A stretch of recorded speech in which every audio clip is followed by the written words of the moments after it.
न पूछो कि मेरी मंजिल क्या है, अभी तो सफ़र का इरादा किया है।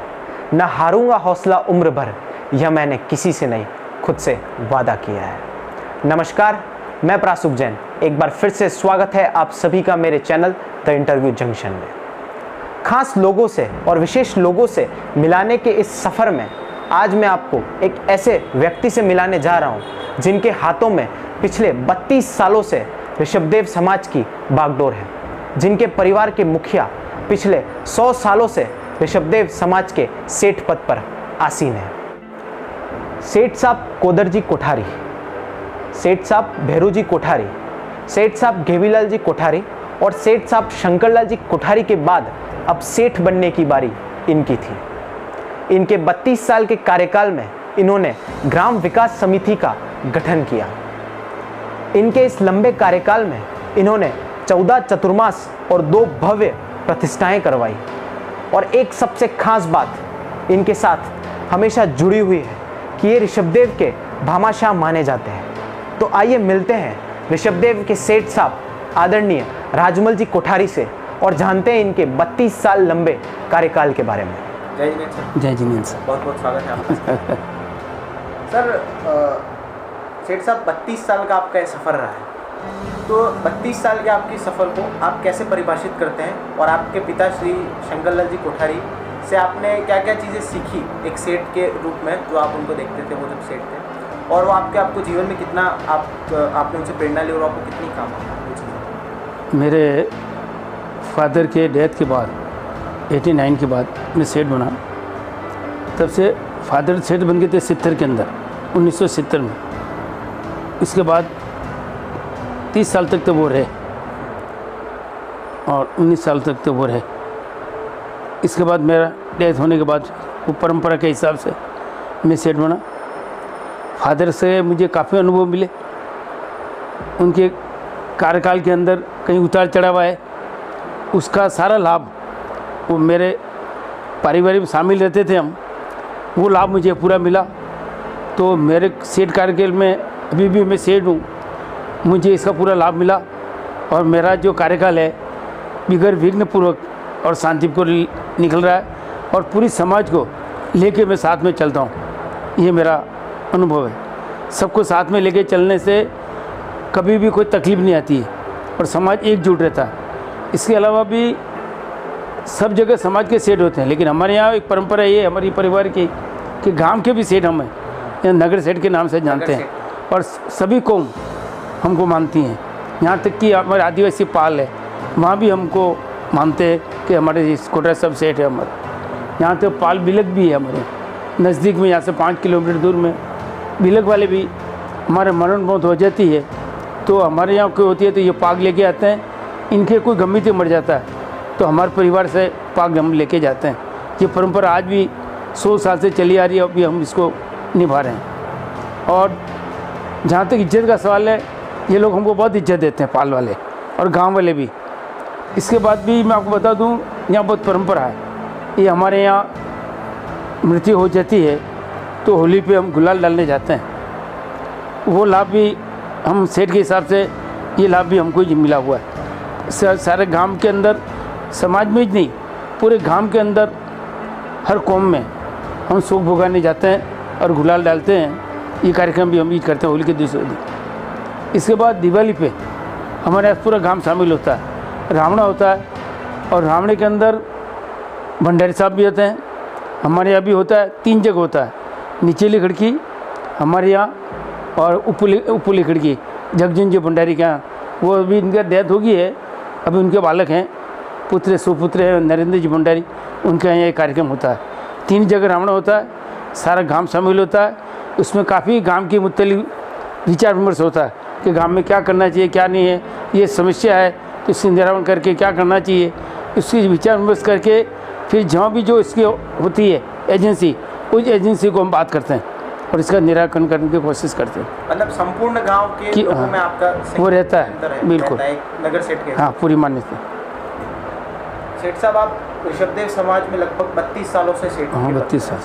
तो इन 32 साल के सफ़र में और इससे पहले भी कई लोगों से आपका सामना हुआ होगा, एक सेठ रहते हुए भी और एक समाज का सदस्य रहते हुए भी। तो कई प्रकार के लोग आपको मिलते हैं, तो आप कैसे सामंजस्य स्थापित करते हैं लोगों के बीच में, क्योंकि आप इतने बड़े पद पर हैं और सब लोगों के बीच में? हमारे यहाँ समाज में सीट परंपरा तो है ही, इसके अलावा भी लोकतंत्र प्रणाली है।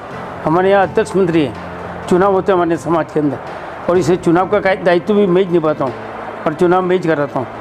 और कार्यकाल हमारा समाज का अध्यक्ष मंत्री का कार्यकारिणी होती है 21 की, और इसमें फिर पदाधिकारी चुनते हैं, अध्यक्ष मंत्री, कोषाध्यक्ष, निर्माण मंत्री, 5 पोस्ट होती है, 7 उनके चुनाव होते हैं, और उन सबको लेके चलना पड़ता है और कार्यकारिणी ही निर्णय करती है। लेकिन जब भी रस्म रिवाज की जो बात आती है वो रस्म रिवाज में कराता हूँ, बकाया सारा डिसीजन जो होती है हमारे यहाँ कार्यकारिणी करती है। लेकिन कार्यकारिणी भी सेठ को पूछ कर करती है, पूरी राय लेती है क्या करना है क्या नहीं करती है।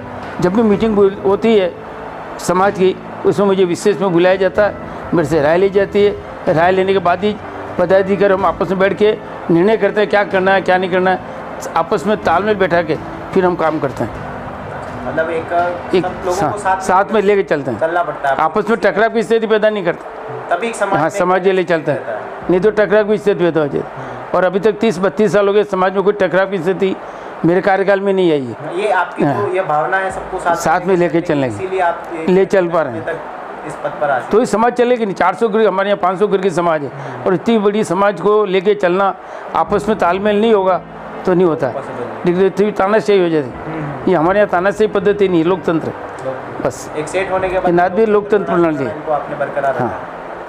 सेठ साहब, आपके कार्यकाल में सेठ रहते हुए कौन से विकास कार्य हुए हैं इस पूरे क्षेत्र में, पूरे नगर में, जो आज भी मौजूद है हमारे बीच में? हमारे यहाँ देखो, लोकतंत्र प्रणाली जब जब भी परिस्थिति आती है समाज में रस्म रिवाज में चेंज होते रहते हैं। जैसे हमारे यहाँ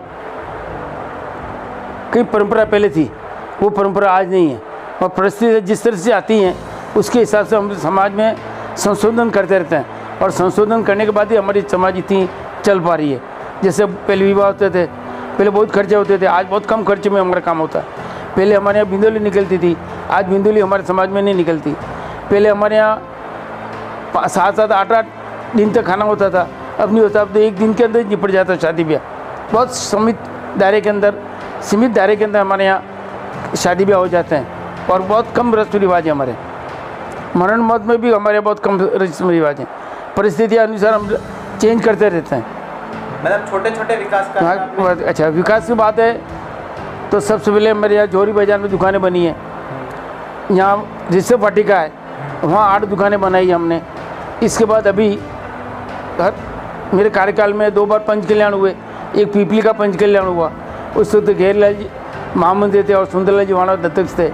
इसके बाद महावीर नगर का पंच कल्याण हुआ, उस वक्त हमारे विरूपा जी वाणा दत्तक थे, और राजेंद्र जी घांगावत हमारे महामंत्री थे, और वो आचार्य सुखमालन जी के सानिध्य में हुआ कार्यक्रम। पहले भी पंच कल्याण हुआ, वो भी आचार्य सुखमालन जी के सानिध्य में हुआ, पीपली वाला भी। और पंच कल्याण इतना विशाल रूप में हुआ, कम से कम 60-70 लाख का खर्च हुआ इस पंच कल्याण महावीर नगर में, और 1.5 करोड़ की बचत हुई हमारे समाज में। इतना बढ़िया पंच कल्याण हुआ, और एक ऐतिहासिक पंच कल्याण था। हाँ, या आपके इसमें हमारे कार्यकाल में हुआ, ये पूरा आपकी देख रेख में पूरा सानिध्य रहा। लोग बड़े विकास कर रहे हैं। विकास 14 चतुर्मास भी आपने, ये मेरे कार्यकाल में कम से कम 13-14 चातुर्मास हुए, और अभी भी वैराग्य आचार्य वैराग्य जी का चातुर्मास 26 पेशी है चल रहा है। और ये कार्यक्रम अभी आचार्य श्री का चातुर्मास यहाँ गुरुकुल के अंदर हो रहा है, क्योंकि इतना बड़ा संघ है तो हमारे यहाँ भी व्यवस्था है समाज में।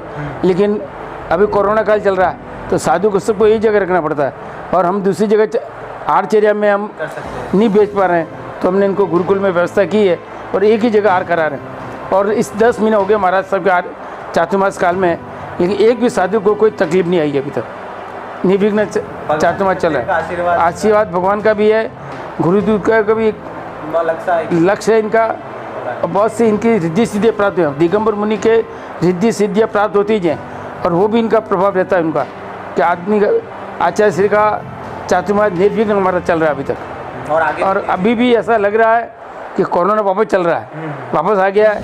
हो सकता है कि एक चातुर्मास और हो जाए, अभी कह नहीं सकते कि यहाँ विहार हो या नहीं भी हो, लगता ऐसा ही रहा है कि हमको एक चातुर्मास और होगा हमारा। तो ये केशरिया जी के लिए बहुत बड़ा सौभाग्य, ये बढ़िया और रहेगा हमारा, 2 चतुर्मास लगातार 2 बराबर रहेगा, एक बहुत एक ऐतिहासिक रहेगा हमारी समाज के लिए। अभी 2 साल पहले हमारे एक कॉम्प्लेक्स बनाया, उसमें कम से कम 1.25 करोड़ रुपया खर्च किया। 35 दुकानें बनाई हमने, एक शांति निवास बनाया हमने। यहाँ आचार्य हमारे एक पंचायत नौरा है, उसका जीर्णोद्धार करवाया। एक रिसर्व पार्टी का है, उसका काम कराया पूरा नया, उसके अंदर कम से कम 45 लाख रुपये लगाए। ये भी कार्यक्रम अभी हुए हैं सब, ये 5 साल में हुए सारे कार्यक्रम। मतलब ये 5 साल में कार्यक्रम हुए सब। एक धार्मिक प्रश्न है आपसे मेरा कि आप अभी आपकी 72 साल की उम्र है, और इस उम्र में भी मैं आपको देखता हूँ धर्म से आपका जुड़ाव उतना ही बना हुआ है जितना आपका जुड़ाव, लोग कहते हैं कि जवानी में जितना जुड़ाव था जब ये क्या ये और दूसरी बात साधुओं से जुड़ाव, ये सब। तो धर्म से आपका इतना जुड़ाव जो है, इसकी प्रेरणा आपको किससे मिली, और इतना इसका कारण, सबसे मुख्य कारण क्या है कि आपका इतनी श्रद्धा और इतना ये पारिवारिक पिताजी जाते साधु के पास जाना करना चाहते। हमारे यहाँ पे परमानेंट चौका लगता है। आज भी हमारे बाहर से जो साधु आता है सबसे पहले चौका हमारे यहाँ लग जाता है। दूसरी चीज़, महाराज के विहार में लाना, विहार कराना, जाना आना रहता है। तो आज भी ये स्थिति हमारी है, धार्मिक परंपरा ठेठ से चल रही है, और ये पारिवारिक घर के संस्कार है। मतलब ये से जो आप हाँ, ये संस्कार है हमारे, संस्कार ये माँ के भी संस्कार है हमारे, कि माँ भी यही स्थिति थी हमारी, आते ही साधु के चौका लगाते थे। तो आज भी हमारे घर में ये स्थिति है, आते ही साधु हम चौका लगाने की कोशिश करते हैं, और 90% चौका हमारे यहाँ लगता ही है। 90% चौका हमारे यहाँ आपकी भावना बिल्कुल रहती है, और भगवान से यही चाहते हैं कि और ये परंपरा चलती रहे चौके की हमारे यहाँ। बस शीतल धाम रतलाम के आप संरक्षक के पद पर भी हैं, तो कोई ऐसे विकास कार्य जो आपके नेतृत्व में शीतल धाम में हुए हों रतलाम में? शीतल धाम में तो क्या, आचार्य जोगेंद्र सागर जी का ये इन्होंने बनाया अपना स्थान। आचार्य से तो आज हमारे बीच में नहीं रहे, लेकिन इनके मार्गदर्शन से ट्रस्ट है, यूनिट है, सविता दीदी करके है, वो अभी संभाल रही है।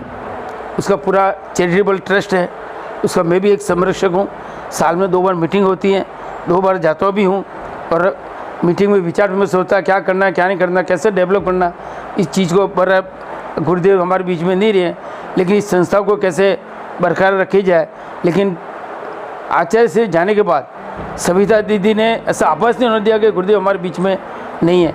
आज भी डेवलप हो रहा है, बढ़िया मूर्ति आदिनाथ भगवान की विराजमान की है, 324 मूर्ति विराजमान हो रहे, बहुत मूर्तियाँ विराजमान होने। इसमें एक मूर्ति का स्थापना करने का लाभ मेरे को भी मिला है, 1,21,000 रुपये दिए हमने। एक मूर्ति मेरे द्वारा भी वहाँ स्थापित हो गई 324 में, ये लाभ भी मेरे को वहाँ मिला है। शीतल धाम में रतलाम जुड़े हुए हैं, बराबर जुड़ा हुआ। आज भी संरक्षक के पद? आज भी संरक्षक के पद में। आप इस नगर के भामाशाह भी माने जाते हैं, प्रथम भामाशाह अगर मैं आपको कहूँ तो इसमें कोई दोहराई नहीं। तो इस कोरोना महामारी की अगर मैं बात करूँ तो एक भामाशाह के रूप में आपने कहाँ अपनी सेवाएं दी और कैसे लोगों की सेवाएं दी? सबसे पहले तो जिस कोरोना काल चला तो मुख्यमंत्री सहायता कोष के अंदर मैंने भी 51,000 रुपये की सहायता दी। इसके बाद भी हमारे यहाँ गाँव वालों ने मिल के लोगों को जो भी रोजी रोटी के लिए तकलीफ में थे उनको हमने भी सहायता की। गाय को चारा डाला, बहुत सौ को भोजन कराया, घर पे पैकेट भिजवाए, इसके अंदर भी हमने पूरा योगदान दिया हमने यहाँ। इसके अलावा आपके जहाँ पर योगदान है कोरोना के? इसके अलावा कोरोना के अलावा यहाँ एक तो यहाँ संत निवास बनाया है हमारे यहाँ समाज के अंदर, एक गुरुकुल के अंदर एक भी संत निवास बना, महावीर नगर के अंदर वहाँ भी एक संत निवास का कमरा मैंने बनवाया। इसके बाद भी शीतल धाम में भी मेरा योगदान रहा। इसके बाद मैं आपको बता दूँ मेरा योगदान की बात है, महासभा हमारे मेवाड़ वाकड़ी महासभा, उसके अंदर साल में 3 साल में एक बार चुनाव होते हैं। रेगुलर में 5 साल 10-15 साल से हर 3 साल में चुनाव मैं ही करा रहा हूँ। अच्छा, महासभा के चुनाव भी मैं ही करा रहा हूँ। यहाँ हमारे यहाँ तीर्थ रक्षा कमेटी उसके चुनाव भी मैं ही करा रहा हूँ। हर जितनी भी यहाँ संस्था हैं जैन समाज की, उन सब समाज का चुनाव कराने का लाभ भी ये भी कार्यक्रम भी मैं ही करता हूँ। और अभी तक मेरे पे कोई भी चुनाव में एक भी आरोप नहीं लगा, बिल्कुल निष्पक्ष चुनाव कराएं, कोई आरोप नहीं लगा, चाहे नवयुग मंडल का हो, महिला मंडल का हो, तीर्थ रक्षा कमेटी का हो, दिगंबर जैन विद्यालय का हो, या मेवाड़ वाकड़ महासभा का हो। जितने भी चुनाव मैंने कराए हैं और मेरे देखने में चुनाव हुए हैं सब निर्विघ्न हुए हैं, और विवाद रहित, कोई विवाद नहीं। और हाँ निष्पक्ष रूप से आप बिल्कुल चुनाव निष्पक्ष से चुनाव कराएं। कराएं। आप चुनाव प्रभारी भी चुनाव प्रभारी में चुनाव की आप हाँ प्रभारी में जाता हूँ। मेरे साथ एक टीम होती है 3-4 की, हम मिल के चुनाव कराते हैं, लेकिन इसका संयोजक मैं ही होता हूँ, मुख्य निर्वाचन अधिकारी मैं ही होता हूँ। मतलब टीम को गठन करने हाँ, वाले आपके ही होता है। आपके नेतृत्व में पूरा सेठ साहब, कोई संदेश अगर आप देना चाहें लोगों को, यहाँ की जनता को, एक सेठ के रूप में इसे सुनकर, और अभी कोरोना का दौर भी चल रहा है तो हम उसे सुनकर अभी तो हमारा संदेश ही है, हम सब मास्क लगाएं, 2 गज की दूरी बनाएं, जितना भी हो सके बचें, और कोरोना से बचने का यही तरीका है, घर में रहें, बाहर कम निकलें और मास्क का ज़्यादा से ज़्यादा उपयोग करें। बगैर मास्क लगाए हम बाहर नहीं निकलें। बहुत बहुत धन्यवाद सर, आपने अपना मूल्य समय हमें दिया। तो ये थे मेरे साथ ऋषभदेव के नगर सेठ आदरणीय राजमल जी कोठारी। ये ऋषभदेव के नगर सेठ होने के साथ साथ शीतलधाम मंदिर रतलाम के संरक्षक भी हैं, और इनसे हमने इनके 32 साल लंबे कार्यकाल के बारे में जाना। आगे भी ऐसे विशेष लोगों से मिलने के लिए मेरे साथ बने रहिए। तब तक के लिए अपना ध्यान रखें, सुरक्षित रहें और मुझे दीजिए इजाज़त। नमस्कार, धन्यवाद।